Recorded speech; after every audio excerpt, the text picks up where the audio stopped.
नमस्कार दोस्तों, स्वागत है आपका अपने चैनल एग्ज़ाम टैलेंट प्लस में।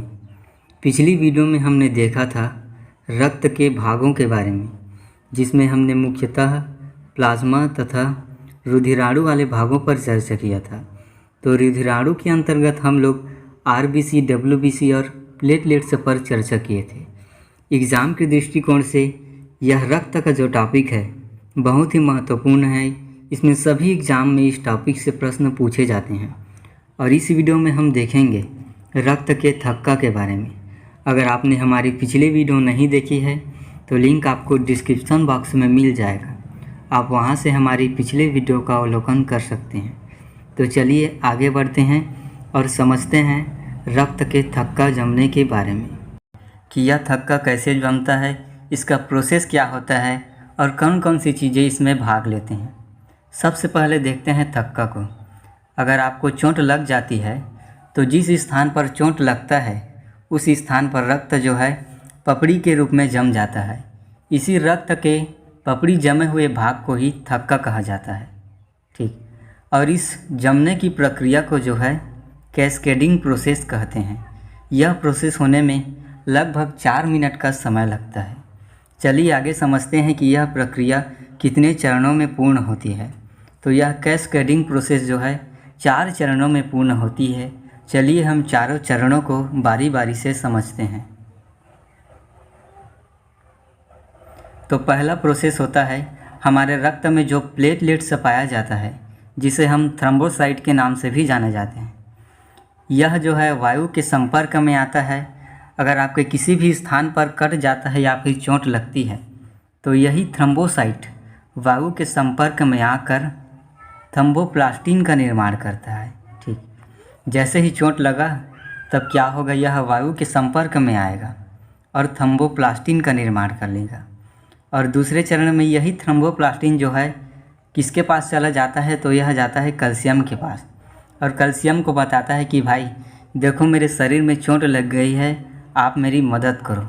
तब कैल्शियम जो है इस थ्रोम्बोप्लास्टिन के साथ मिलकर प्रोथ्राम्बिन को जगाता है। ये दोनों जो है थ्रोम्बोप्लास्टिन और कैल्शियम किसके पास चले जाते हैं, प्रोथ्राम्बिन के पास, और उसे कहते हैं कि भाई चोट लगी है, चलो हमारी मदद करो। तब यह प्रोथ्राम्बिन जो है इन दोनों के साथ मिलकर थ्राम्बिन बन जाता है। ठीक, ये दोनों चरण आपको समझ में आ गए होगा। चलिए अगला बढ़ते हैं तीसरे चरण के बारे में। तब यह थ्राम्बिन जो है किसके पास जाता है, फाइब्रिनोजिन प्रोटीन के पास। फाइब्रिनोजिन प्रोटीन के बारे में हमने पिछले वीडियो में भी चर्चा किया है। अगर आपने पिछली वीडियो नहीं देखी है तो आप जा कर के वीडियो देख सकते हैं। तो यह थ्राम्बिन जो है फाइब्रिनोजिन प्रोटीन के पास जाता है और उससे कहता है कि भाई शरीर में चोट लगी है, चलो आप मेरी मदद करो। तब यह फाइब्रिनोजिन प्रोटीन इस थ्राम्बिन के साथ मिल करके फाइब्रिन का निर्माण करता है। ठीक, अगले चरण में यह फाइब्रिन जो है जाल के समान संरचना तैयार कर लेती है और इसी जाल के समान संरचना में हमारे जो रुधिराणु हैं, जैसे कि आरबीसी, डब्ल्यूबीसी और प्लेटलेट्स, ये सभी जो है इसी जाल वाली संरचना में फंस जाते हैं, जिससे कि ये बाहर नहीं निकल पाते और उसी जाल में फंसकर जम जाते हैं। ठीक, जिसे ही क्या कहा जाता है, रक्त का थक्का कहा जाता है। ठीक, चलिए एक बार फिर से रिवाइज करते हैं। किसी भी स्थान पर यदि कोई चोट लगते ही या फिर कट जाता है तो हमारा जो प्लेटलेट्स है वो वायु के संपर्क में आता है और थ्रोम्बोप्लास्टिन का निर्माण करता है। फिर यह थ्रोम्बोप्लास्टिन जो है कैल्शियम के साथ मिलकर प्रोथ्राम्बिन बनाता है और ये प्रोथ्राम्बिन जो है तीनों के साथ मिलकर के थ्रोम्बिन का निर्माण करता है और यह थ्रोम्बिन जो है फाइब्रिनोजिन प्रोटीन के पास जाता है और ये दोनों मिल करके फाइब्रिन बना लेते हैं। और यह फाइब्रिन जो है जाल के समान संरचना तैयार करती है, जिसमें हमारे रुधिराणु, आरबीसी, डब्ल्यूबीसी और प्लेटलेट्स, ये तीनों जो है उसी में फंस जाते हैं और रक्त का थक्का बन जाता है। आपने पिछली वीडियो में या फिर पढ़ा होगा कि विटामिन के जो है रक्त का थक्का बनाता है, लेकिन हमने इन चारों चरणों में विटामिन के का जिक्र ही नहीं किया है। ठीक, तो विटामिन के बारे में समझते हैं। तो इन जो चारों चरण के प्रोसेस है, इसे होने के लिए विटामिन के जो है मदद करता है। विटामिन के जो है इनके साथ मिल जाता है, जिससे कि ये चारों चरण बहुत ही आसानी से और तेज़ी से पूर्ण हो जाते हैं और रक्त का थक्का बन करके तैयार हो जाता है। चलिए आगे देखते हैं कि रक्त का थक्का जमने में कौन कौन से कारक भाग लेते हैं। तो रुधिराणु जैसे कि रक्त कोशिका के कौन सा भाग रक्त के थक्का जमने में भाग लेता है, तो यह जो है प्लेटलेट्स है, जिसे हम थ्रोम्बोसाइट के नाम से जानते हैं। अनेक एग्जाम में यह प्रश्न पूछा जाता है कि रक्त का थक्का जमने के लिए कौन सा भाग रक्त में शामिल होता है, तो वह होता है प्लेटलेट्स है, यही जो रक्त का थक्का बनाने में सहायक होता है। और अगला देखते हैं कि कौन सा प्रोटीन है जो रक्त का थक्का जमाता है, तो वह है फाइब्रिनोजेन प्रोटीन। यह प्रोटीन जो है चोट लगने पर रक्त का थक्का जमाता है। चलिए आगे बढ़ते हैं। तो अगला देखते हैं कि कौन सा धातु या फिर तत्व जो है इस प्रक्रिया में भाग लेता है, तो वो है कैल्शियम। पिछले चरण में हमने देखा था कि कैल्शियम के साथ जो है मिल करके यह रक्त का थक्का जमाता है। अगला देखते हैं कौन सा विटामिन रक्त के थक्का जमाने में भाग लेता है, तो वो होता है विटामिन के। विटामिन के बारे में आपने बहुत सी वीडियो में पढ़ा होगा। चलिए आगे बढ़ते हैं। तो यहाँ हम देखेंगे एंटी क्लॉटिंग, जैसे कि हमारे शरीर में रक्त बह रहा है तो कुछ कारण होगा जिसके कारण वह रक्त शरीर के अंदर नहीं जम पाता। चोट लगने पर वह बाहर थक्का के रूप में जम जाता है, लेकिन शरीर के अंदर बह रहा है वह तो नहीं जम पाता। तो इसका मुख्य कारण है हिपेरिन।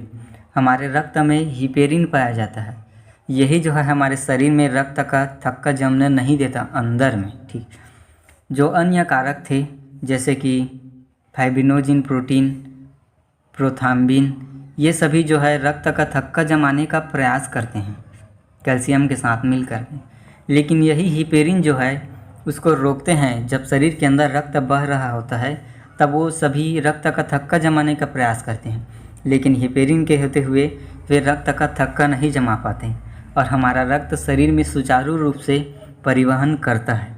ठीक, तो इसके मुख्य कार्य देख लेते हैं हिपेरिन के। तो हिपेरिन का मुख्य कार्य होता है शरीर के अंदर बहते हुए रक्त को यह थक्का बनने से रोकता है, यह उसका मुख्य कार्य होता है। इसके बारे में एक महत्वपूर्ण बात यह है कि यह हिपेरिन जो है हवा के संपर्क में आने से तुरंत ही नष्ट हो जाता है। देखिए शरीर के अंदर हिपेरिन जो रहता है वह हवा के संपर्क में नहीं आ पाता। जैसे ही हम किसी भी स्थान पर कट जाते हैं तब रक्त जो है बाहर निकलता है और हिपेरिन तुरंत हवा के संपर्क में आकर नष्ट हो जाता है। इसी कारण है कि चोट लगने पर हिपेरिन जो है कार्य नहीं कर पाता शरीर के बाहर और रक्त का थक्का जम जाता है। ठीक, देखिए यह कटने पर हवा के संपर्क में आकर नष्ट हो जाती है। आगे हम देखते हैं हीमोफीलिया रोग के बारे में। तो हीमोफीलिया रोग के बारे में हमने पिछली वीडियो में भी पढ़ा था।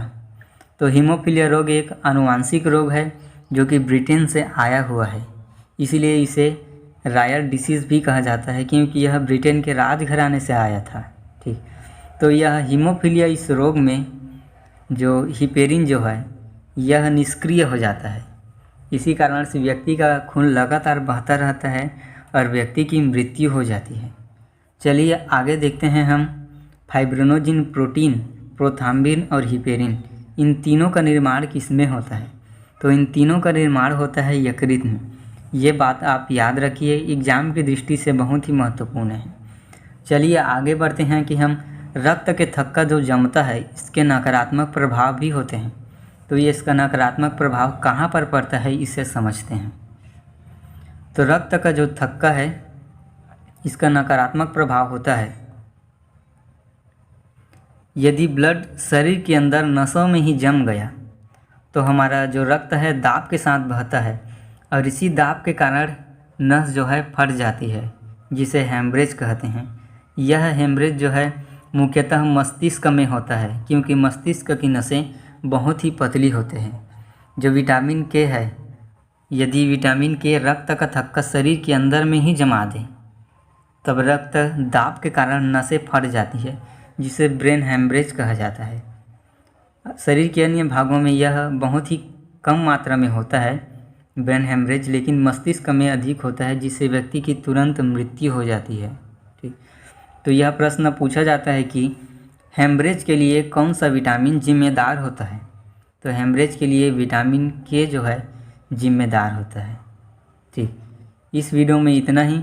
अगली वीडियो में हम देखेंगे रक्त समूह के बारे में। तब तक के लिए जय हिंद, जय भारत।